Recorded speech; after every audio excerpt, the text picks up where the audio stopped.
Bapak Ibu Kaprodi dan Bapak Ibu dosen penguji yang saya hormati. Saya M. Hersami SPDI, Guru Mapel Pendidikan Agama Islam dan Budi Pekerti, SMK Negeri 1 Kaneman, Kecamatan Kaneman, Kabupaten Batang, Provinsi Jawa Tengah, sekaligus sebagai mahasiswa PPG dalam jabatan Angkatan Ketiga tahun 2022 Universitas Islam Negeri Kiai Haji Abdul Rahman Wahid Pekalongan. Pada hari ini, Kamis 12 Januari 2023, saya akan melaksanakan kegiatan praktek pembelajaran untuk memenuhi tugas PPG dalam jabatan Angkatan Ketiga tahun 2022 Universitas Islam Negeri Kiai Haji Abdul Rahman Wahid Pekalongan dengan mengambil tema 3, meyakini kotor dan kodar melahirkan semangat bekerja. Subtema 2, meyakini kotor dan kodar Allah Subhanahu wa Ta'ala, kelas 12 semester 2. Untuk lebih jelasnya, berikut adalah video praktek pembelajaran yang saya laksanakan. Mohon masukan dan sarannya agar kedepannya pembelajaran yang saya laksanakan lebih baik lagi. Terima kasih. Wassalamualaikum warahmatullahi wabarakatuh. Assalamualaikum warahmatullahi wabarakatuh. Waalaikumsalam warahmatullahi wabarakatuh.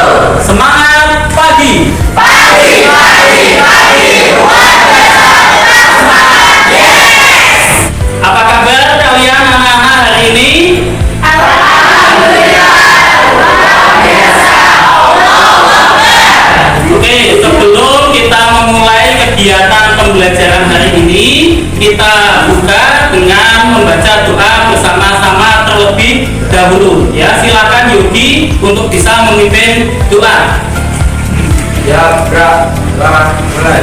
A'udzu Billahi minasyaitonir rajim. Bismillahirrahmanirrahim. Alhamdulillahi rabbil alamin. Ar-Rahmanirrahim.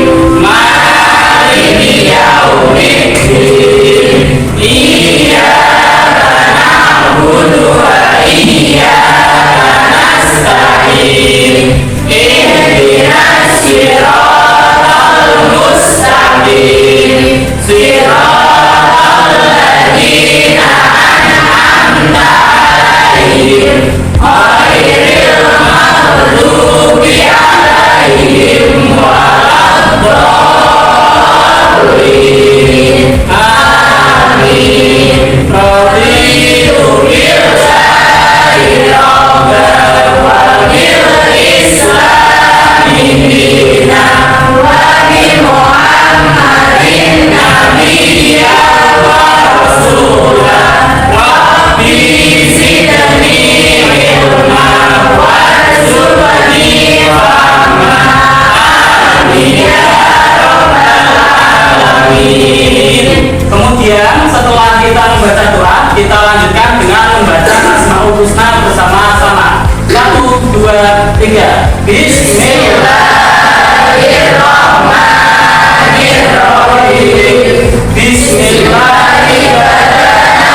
Walhamdulillahirabbil wassalatu wassalamu ala nabi habibina ya Allah ya Rabbana nama suduna ridho kamalubuna dunyana wa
membaca surat Az-Zalzalah. Oke, 1, 2, 3. A'udzu billahi minasyaitonir rajim. Bismillahirrahmanirrahim. Idza zulzilatil ardu zilzalaha wa akhrajatil ardu asqalaha wa qala insanu ma laha yauma idzin tuhaddisu akhbaraha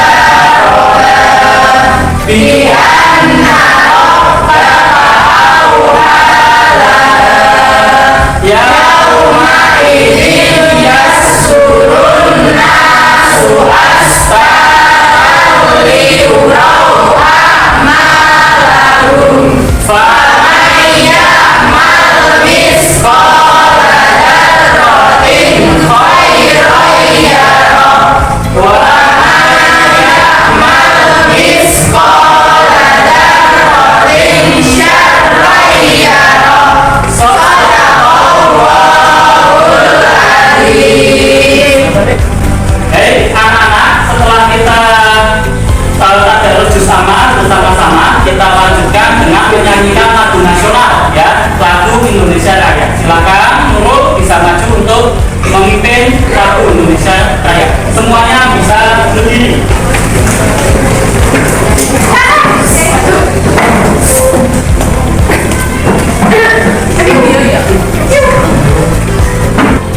Hiduplah Indonesia Raya, tua Indonesia tanah airku, tanah tumpah darahku, di sanalah aku berdiri, jadi pandu hidup.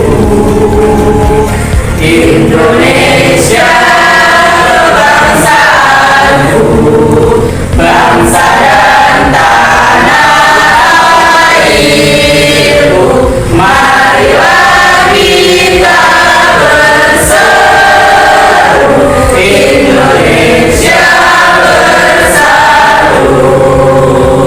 Hiduplah tanahku, hiduplah negeriku, bangsaku, rakyatku semuanya. Bangunlah jiwanya, bangunlah badannya untuk Indonesia Raya. Indonesia Raya, merdeka, merdeka, tanahku, negeriku yang ku cinta. Indonesia Raya, merdeka, merdeka, hiduplah Indonesia Raya. Baik anak-anak, ya sebelumnya Bapak absen dulu ya. Afif Aldiansyah, Alvin Rizky Abdillah, Andre Fatul Rahman, Anissa Widianingrum. Oke, hadir semua ya anak-anak. Ya alhamdulillah. Baik anak-anak, pada materi sebelumnya kita membahas tentang menyembah Allah sebagai ungkapan rasa syukur. Itu terdapat dalam Quran surat Luqman ayat 13 sampai dengan ayat 14. Pada pertemuan kali ini kita akan membahas tentang aspek akidah, ya, tentang aspek akidah, yaitu tentang keimanan. Yang mana kita akan membahas iman kepada qada dan qadar Allah Subhanahu wa Ta'ala. Ada yang tahu rukun iman yang keberapa? Iman kepada qada dan qadar Allah Subhanahu wa Ta'ala. Nah, ya, rukun iman yang ke-6. Jadi yang pertama adalah iman kepada Allah. Iman kedua iman kepada yang ketiga iman kepada Rasul. Yang keempat iman kepada Allah. Yang kelima iman kepada dan yang keenam adalah iman kepada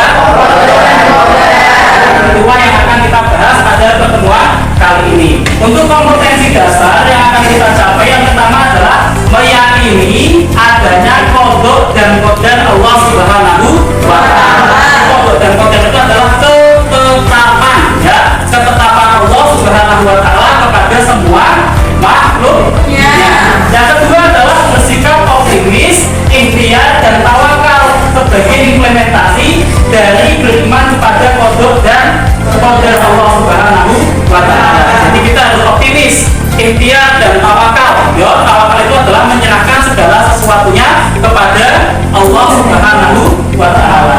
Kemudian yang ketiga adalah mengevaluasi makna iman kepada qada dan qadar. Ya, mengevaluasi makna iman qada dan qadar.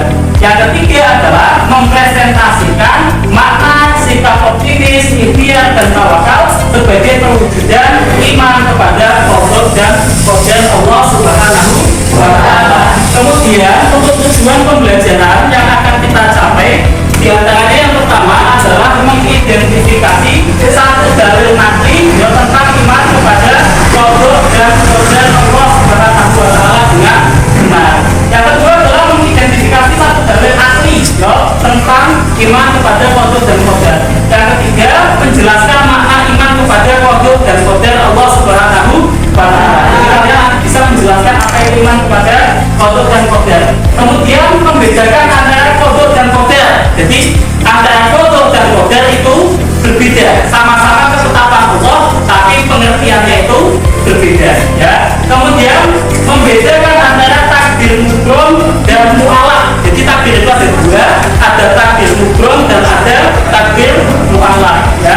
Kemudian membedakan antara takdir ikhtiar dan tawakal. Ya, membedakan adanya takdir, ikhtiar, usaha, kemudian tawakal, menyerahkan segala sesuatu kepada Allah. Yang ketujuh adalah mengevaluasi tanda-tanda penghayatan terhadap iman kepada qada dan qadar Allah Subhanahu wa taala dengan benar. Dan yang kedelapan adalah mengevaluasi hikmah iman terhadap kepada qada dan qadar Allah Subhanahu wa taala dengan benar. Baik anak-anak, untuk lebih mendalami materi tentang iman kepada qada dan qadar Allah Subhanahu wa taala, silakan kita mencermati video berikut ini. Ya, silakan kalian bisa mengamati.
Untuk selanjutnya yaitu tentang penjelasan makna iman kepada qada dan qadar Allah Subhanahu wa taala.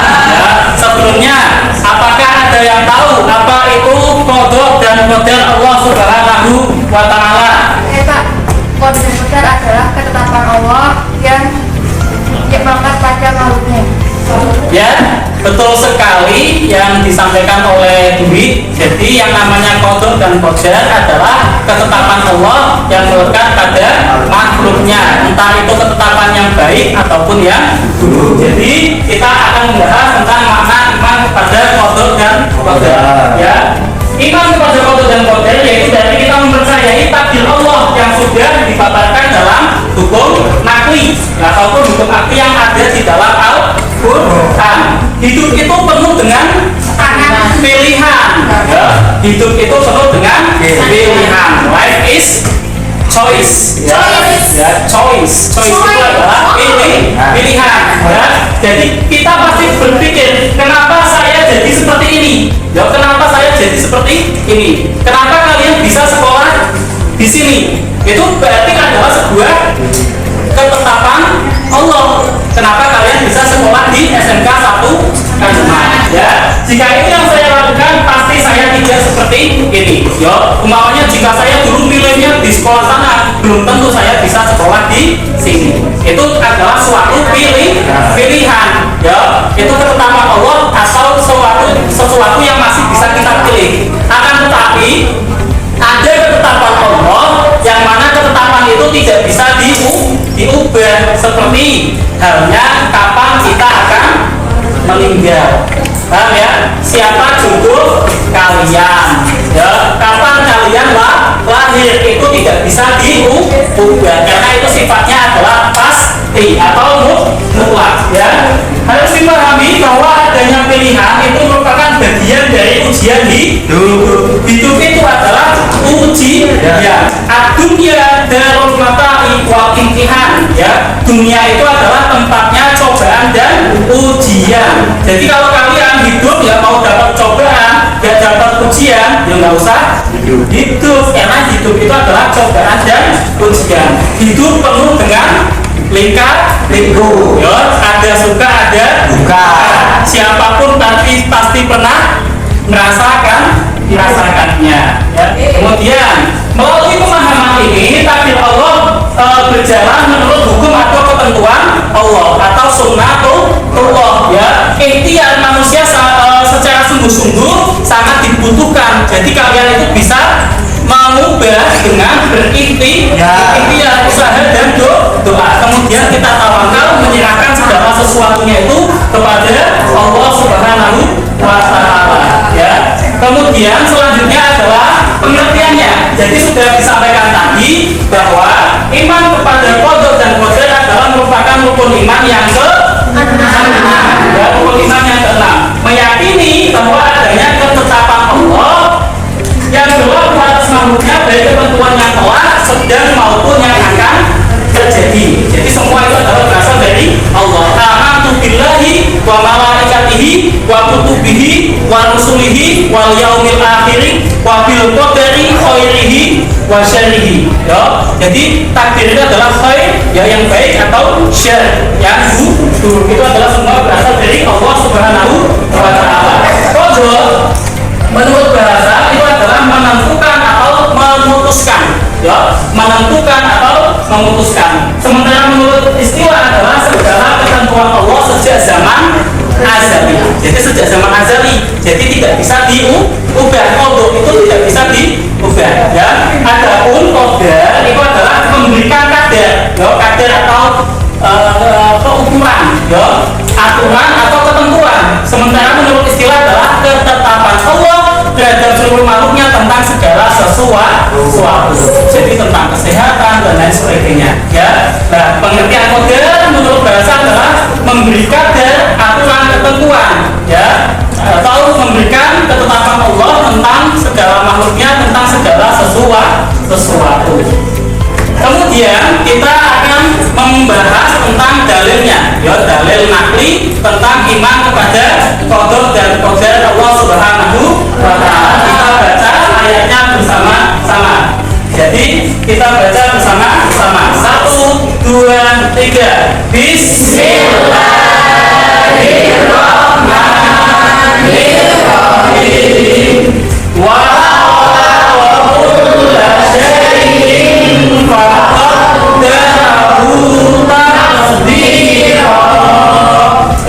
Artinya, dan dia menciptakan segala sesuatu lalu menetapkan ukuran-ukurannya dengan tepat. Jadi Allah menciptakan sesuatu dan diciptakan qadarnya, ketetapannya ya, ukurannya dengan tepat.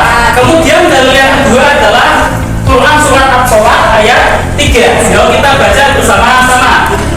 Bismillahirrahmanirrahim. Qad ja'allahu likulli syai'in qadara.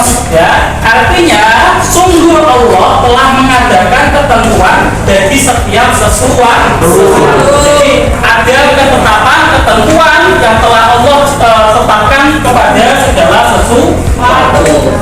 Ya, kemudian hubungan antara takdir, ikhtiar, doa dan tawakal. Ya, jadi takdir itu adalah ketetapan Allah. Jelas ya? Takdir adalah ketetapan Allah yang tidak bisa diganggu juga. Kemudian ada yang namanya ikhtiar. Ikhtiar itu apa? Ayo Mas Yogi. Ikhtiar adalah usaha yang dilakukan oleh manusia.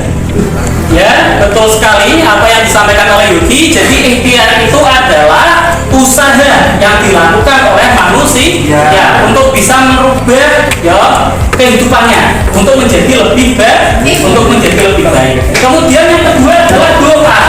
Mbak Sulasri jelaskan apa itu doa. Doa adalah sebuah harapan yang dipanjatkan oleh manusia kepada Allah Subhanahu wa Ta'ala.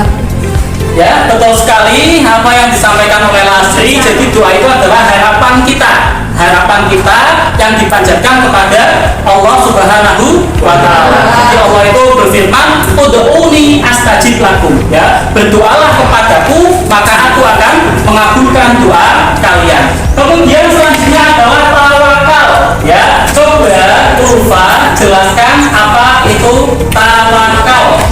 Menyerahkan segala sesuatu kepada Allah setelah ikhtiar dan doa. Betul sekali apa yang disampaikan oleh Ulfa. Jadi ikhtiar itu adalah menyerahkan segala sesuatu kepada Allah Subhanahu wa Ta'ala. Jadi setiap kali kalian mau berikhtiar berdoa, ya kalian berdoa Bismillahi tawakkaltu 'alallahi la haula wa la quwwata illa billah. Di antara takdir, ikhtiar, doa dan tawakal itu ada kaitannya. Ya. Selanjutnya yaitu tentang tanda-tanda penghayatan beriman kepada qada dan qadar Allah Subhanahu wa Ta'ala. Yang pertama adalah memberikan keyakinan kepada manusia bahwasanya segala sesuatu tidak lepas dari sunatullah atau hukum Allah, baik yang tertulis dalam Al-Quran yang bersifat qauliyah maupun yang tergambar di alam semesta yang disebut dengan ayat kauniyah. Ya, kesamaan antara keduanya adalah berasal dari Allah dan dijamin mutlak. Ya, jadi tidak bisa diganggu.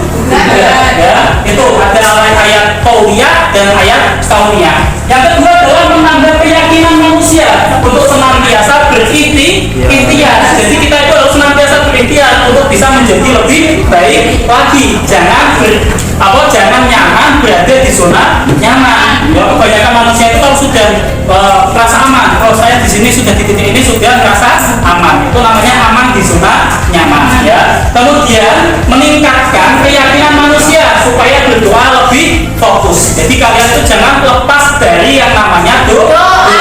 Ya, selalulah berdoa, ya, selalulah berdoa, ya, jangan putus dalam berdoa. Kemudian yang keempat adalah memberikan keyakinan pada manusia untuk senantiasa bertawakal kepada Allah Subhanahu wa Ta'ala. Kemudian menyadarkan manusia bahwa dalam kehidupannya dibatasi oleh aturan Allah. Jadi manusia itu tidak bisa sampai naik dewe, tidak bisa sampai naik dewe, sampai ini dewe. Tapi ada aturan yang harus kita lakukan. Ya. Selanjutnya adalah perilaku yang mencerminkan iman kepada qada dan qadar. Yang pertama adalah adanya sikap yakin terhadap sunatullah. Jadi kita itu harus yakin terhadap hukum Allah, ketetapan Allah. Yang kedua adalah senantiasa berusaha dengan sungguh-sungguh, baik usaha lahir maupun batin. Usaha lahir itu dengan berusaha, dengan fisik. Kalau batin itu dengan berdoa, menata hati. Kemudian selanjutnya adalah menyempurnakan usaha dengan sifat tawakal. Ya. Dan yang keempat adalah jauh dari sikap sombong dan putus asa. Jadi manusia itu jangan sombong. Ya. Nah, hikmah yang bisa kita ambil adalah bertawakal kepada Allah setelah melakukan usaha. Ya, bertawakal, serahkan segala sesuatu kepada Allah setelah kita berusaha dan berdoa. Ya. Kemudian memperoleh ketenangan jiwa.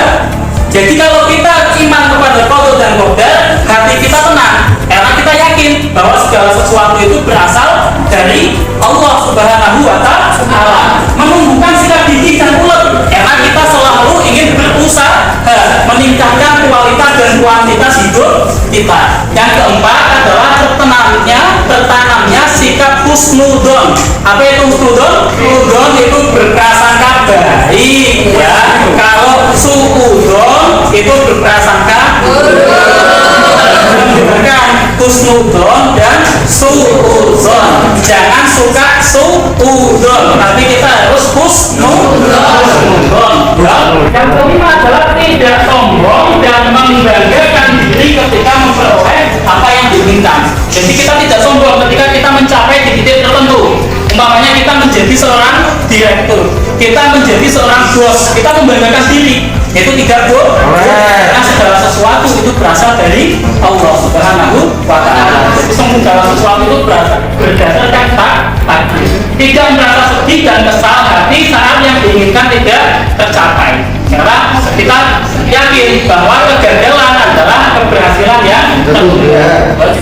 Baik anak-anak, selanjutnya akan Bapak bagi ke dalam 4 kelompok. Yang mana nanti kelompok pertama itu membahas, mendiskusikan tentang prinsip keimanan kepada qada dan qadar. Kelompok 2 mendiskusikan tentang hubungan antara takdir, ikhtiar, doa dan tawakal. Kelompok 3 mendiskusikan tentang tanda penghayatan beriman kepada qada dan qadar. Dan kelompok yang keempat tentang dampak atau hikmah beriman kepada qada dan qadar. Nanti setiap kelompok akan Bapak berikan ini untuk bisa membuat sebuah peta konsep, ya, sebuah peta konsep tentang bahan diskusi dari kelompok kalian. Jelas ya? Oke, jelas ya. Ini kelompok 1, kelompok 2, kelompok 3 dan kelompok 4 ya. Kelompok 1 ini kelompok 2, ini kelompok 3 dan ini kelompok 4. Baik anak-anak, ya silahkan kalian bisa berkumpul untuk mendiskusikan diskusi menurut kelompok kalian. Baik anak-anak, selanjutnya bisa kalian mulai diskusi dengan kelompok kalian tentang bahan tentang beriman kepada qada dan qadar Allah Subhanahu wa Ta'ala. Ya silahkan bisa dimulai. Bisa melihat buku atau browsing di internet ya. Itu permasalahannya biasanya di situ di depan ya. Oke, bisa dimulai. Ayo dimulai.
dimulai dari kelompok 1 ya, silakan bisa maju ke depan. Baik anak-anak, kelompok 1 akan menjelaskan tentang prinsip beriman kepada Allah dan Rasul. Ya, silakan Mas Hafiz bisa menyampaikan. Prinsip beriman kepada Allah dan Rasul. Allah menurut bahasa berarti menentukan atau memutuskan menurut istilah segala ketentuan Allah Subhanahu wa Ta'ala sama sendiri.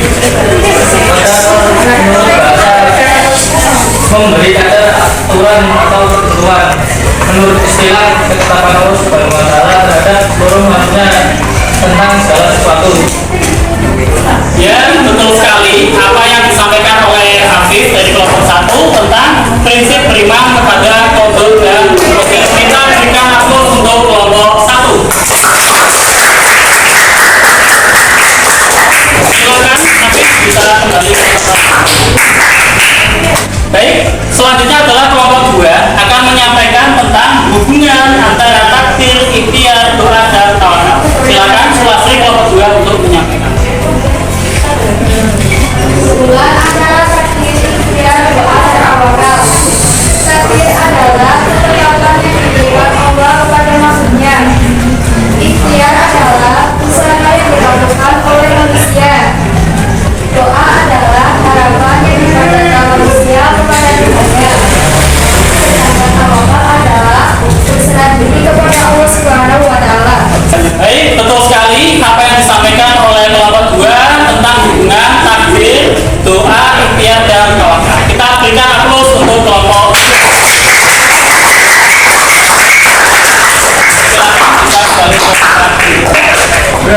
Baik, selanjutnya adalah kelompok 3 akan menyampaikan tentang tanda-tanda beriman kepada qadar dan qadar Allah Subhanahu wa Ta'ala. Silakan untuk bisa menyampaikan. Tanda-tanda beriman kepada qadar dan qadar adalah 1. Selalu menjauhkan diri dari sifat sombong dan putus asa. 2. Banyak bersyukur dan bersabar. 3. Bersikap optimis dan giat bekerja. 4. Selalu tenang jiwanya. Baik, betul sekali apa yang disampaikan oleh Ustaz kelompok 3 tentang tanda beriman kepada qadar dan qadar. Kita berikan aplaus untuk kelompok 3.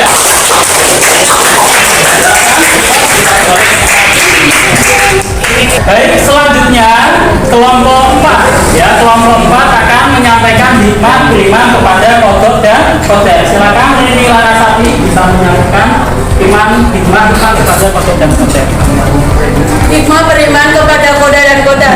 Yang pertama, meyakini segala sesuatu yang terjadi di alam ini tidak lepas dari sunatullah. Yang kedua, meningkatkan keyakinan betapa pentingnya peran doa bagi keberhasilan sebuah usaha. Yang ketiga, semakin termotivasi untuk senantiasa berikhtiar atau berusaha lebih giat lagi dalam mengejar cita-citanya. Yang keempat, meningkatkan optimisme dalam menatap masa depan dengan ikhtiar yang sungguh-sungguh. Yang kelima, menyadarkan dalam kehidupan ini dibatasi oleh peraturan-peraturan Allah Subhanahu wa Ta'ala. Tujuannya untuk kebaikan manusia itu sendiri. Optimis, ikhtiar, dan tawakal. Yang keenam, meninggalkan sikap putus asa, meningkatkan kekebalan jiwa dalam menghadapi segala rintangan dalam usaha sehingga tidak putus asa. Ya, betul sekali apa yang disampaikan oleh Rini Larasati kelompok 4 ya tentang hikmah beriman kepada qadar dan qadar. Kita berikan aplaus untuk kelompok 4. Ini bisa kembali ke tempat. Baik, ya, semua kelompok telah maju menyampaikan hasil diskusi kelompoknya. Kemudian dari materi tentang iman kepada qadar dan qadar Allah Subhanahu wa Ta'ala ini, apakah ada yang ingin ditanyakan? Ya Pak, apakah takdir itu bisa diubah? Ya, menjawab pertanyaan apakah takdir bisa diubah. Jadi yang namanya takdir itu ada dua, takdir mubrom dan mu'allaq. Kalau takdir mubrom itu sifatnya pasti, ya tidak bisa diubah seperti kelahiran dan kematian. Nah, takdir mu'allaq itu takdir yang masih bisa diusahakan, ya masih bisa diusahakan dengan ikhtiar dan doa, dan itu bisa berubah. Umpamanya takdir saya menjadi tukang parkir, ya, tapi karena saya berusaha, berdoa dan ikhtiar, akhirnya bisa tidak menjadi tukang parkir, ya, bisa menjadi selain tukang parkir. Itu jelas ya. Nah, jadi bisa diubah. Ya, selanjutnya kita menyimpulkan kegiatan pembelajaran hari ini. Adakah yang mau menyimpulkan? Saya Pak, pada kesempatan pembelajaran kali ini kita dapat menyimpulkan arti dari hikmah beriman kepada qadar dan qadar Allah Subhanahu wa Ta'ala. Ya, betul sekali. melalui apa yang disampaikan oleh Nur Khotimah ya, kita bisa lebih memahami tentang makna beriman kepada qada dan qadar Allah Subhanahu wa taala. Jadi manusia ya dilahirkan itu beserta dengan ketetapan ketentuan Allah Subhanahu wa taala. Jadi yang namanya manusia itu wajib yang namanya yang pertama adalah berdoa. Kemudian yang kedua adalah berikhtiar atau usaha, dan segala sesuatunya nanti kita serahkan kepada Allah Subhanahu wa taala. Jadi serahkan segala sesuatu itu kepada Allah Subhanahu wa taala yang disebut dengan tawakal. Baik anak-anak, pembelajaran kali ini telah kita laksanakan. Marilah kita tutup pembelajaran kali ini dengan bacaan hamdalah bersama-sama. Alhamdulillahirabbil alamin. Selanjutnya Yogi ya, silahkan pimpin doa. Ya, Bismillahirrahmanirrahim. Wal asri innal insana lafii khusrin illa alladziina amanu wa amilus sholihati wa tawassaw bil haqqi wa tawassaw bis sabr. Rabbana atina fid dunya hasanah wa fil akhirati hasanah wa qina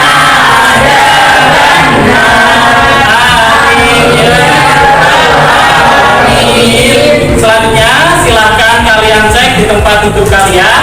Apabila ada sampah silakan dibuang di tempat sampah. Saya tutup. Wassalamualaikum warahmatullahi wabarakatuh.